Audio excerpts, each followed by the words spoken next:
Today I'm making Just One Cookbook's pressure cooker Japanese curry. I got an Instant Pot last month and have been loving finding new recipes to try with it.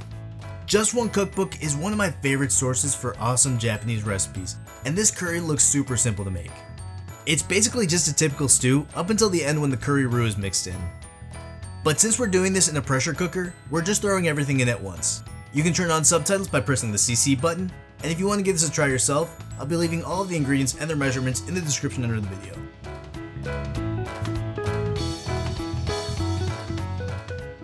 Now, let's get started. First, we're going to want to cut up all our veggies. I've already peeled my carrots and onions, and now I'm just going to cut my onions in half and slice them up into thin wedges. Nami says to cut each half into 5 wedges, but I prefer them more thinly sliced. And 3 onions yields a lot of sliced onion. I can hardly even fit it all in this bowl. Yup, gonna need a second bowl. Now set those all aside and let's move on to our carrots. I'm gonna attempt a Japanese cutting technique called rangiri. You just cut into the carrot diagonally and rotate a quarter turn between each cut. Something like that. Now I'm gonna mince up the garlic, trying this cutting technique on this teeny tiny clove of garlic, and I'm totally impressed with how well it worked. A super sharp knife really helps. Next we're supposed to grate some ginger, but I've already got my knife out, so I'm just gonna mince this up with my knife too. We only need about a teaspoon. A little extra shouldn't hurt. And now the potatoes. Peel your potatoes and cut them into large 1.5 inch or so pieces. Once all your potatoes are peeled and cut, set them aside in a bowl of water to remove some of the starch while we cut our meat. Nami's recipe uses chicken, but says you can use pork or beef chuck roast. So that's what I'm going to do today, the beef chuck roast. I'm cutting it into roughly 1.5 inch cubes and trying to cut out as much of the fat as possible. Now season with salt and pepper.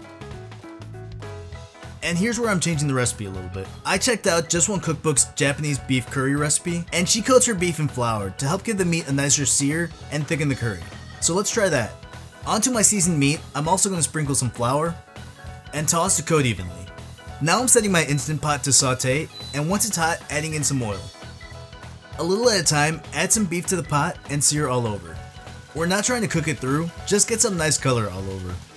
Transfer it to another plate and continue working in batches until all the beef is seared. Add a little more oil in if needed, and let's dump in our massive supply of onions. I'm going to mix to coat everything in oil and just cook a couple of minutes to begin to soften the onions. Now add in the garlic and ginger, followed by the drained potatoes, carrots, and all the seared meat, and any meaty juices left on the plate. Since I'm using beef, I'm going to pour in some beef broth, mix it all together, and try and press all of the meat and veggies down into the liquid. Now I'm going to add 2 of these 3-ounce curry roux blocks. It's my first time trying these, so I'm going to mix a mild with a medium hot and see what I get. Nami suggests mixing 2 brands for a more custom flavor, but I totally missed that part and just mixed 2 of the same brand. I'll definitely try that next time though. Just break up the roux blocks and set them on top. Don't mix them in though, because they could sink to the bottom and just burn.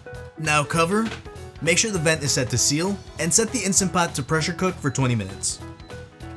The original recipe is for 15 minutes, but I'm adding an extra 5 minutes to mine since I cut my beef a little thicker than she cut her chicken. I also let my Instant Pot naturally release the steam while I prep some rice, so there shouldn't be much if any steam still sealed in here. But just to be safe, let's switch it from sealed to vent, and nothing. Cool, it's already been released. And it smells incredible. Now we're going to finish this off with a little soy sauce and ketchup, and stir to mix it in evenly and make sure the curry roux blocks have evenly dissolved. Now all that's left is to serve it with some steamed Japanese rice. And that's it. Here's the quick and hearty Japanese curry that we made today. It smells amazing. It's a combination of traditional beef stew and traditional curry. And it tastes so good. Again, it's a cross between a classic stew and curry. The curry is really thick, like a gravy, and the beef is super soft and tender. The veggies are perfectly cooked, not too mushy or too firm, and I love the extra texture the rice brings in. This Japanese curry is incredible, and I'll definitely be making it again. Maybe using a hotter curry roux though for extra heat. This really wasn't spicy at all. But yeah, I definitely recommend giving this one a try. If you do, share a picture on Instagram and tag me at Maikoh with 4 H's. And if you enjoyed the video, don't forget to give it a thumbs up. Consider subscribing if you're new, I would love to have you around. And if you'd like to watch another video, you can click right up here. Thank you all so much for watching, I hope to see you all next week.